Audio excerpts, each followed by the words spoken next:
Et voilà, j'ai encore de l'eau plein les bottes. Là, c'est moi. Je suis dans un cours d'eau à la recherche de la tortue la plus menacée de France, l'Émide lépreuse. Est-ce que vous l'avez vue? Tenez, justement, en voilà une. Cette espèce est rare car il ne reste que très peu de population en France et la plupart se situent proches des villes et des parcelles agricoles qui déversent divers polluants dans les milieux aquatiques. Tout le monde se demande ce que ces animaux vont devenir. Alors, dans ma thèse en biologie, j'essaye de comprendre comment les tortues parviennent à se maintenir dans des environnements si dégradés.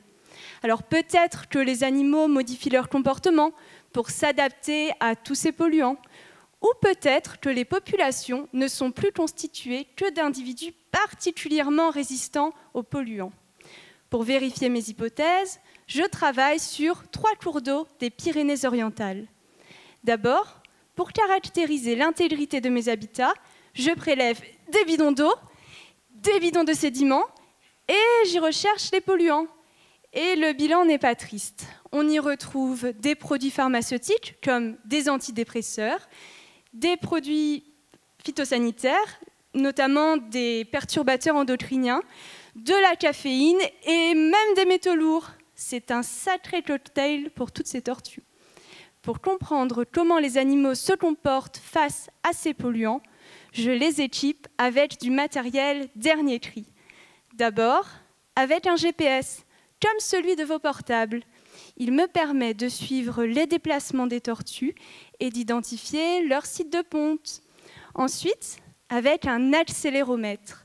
Celui-ci enregistre automatiquement le comportement des tortues à chaque seconde, et cela tout au long de l'année. Leur marche, leur nage, leur bain de soleil. Enfin, si je veux accéder à ces informations, je dois d'abord récupérer mes tortues high-tech. Et ça n'est pas une mince affaire. Pour ce faire, j'enfile mes plus belles bottes et je déploie mes pièges dans les cours d'eau. Une fois les tortues capturées, je les marque, je récupère leurs données, puis je les relâche. En répétant cette action sur plusieurs années, j'emploie la méthode appelée capture, marquage, recapture. Elle me permet d'estimer la taille des populations, la survie et la croissance des individus. À la fin de ma thèse, j'aurai identifié les mécanismes d'adaptation de l'Émide lépreuse face aux pollutions environnementales. À terme, cela permettra d'adapter les mesures de protection de l'Émide lépreuse et de son habitat. Car une chose est sûre pour cette espèce, c'est que la vie n'est pas un long fleuve tranquille.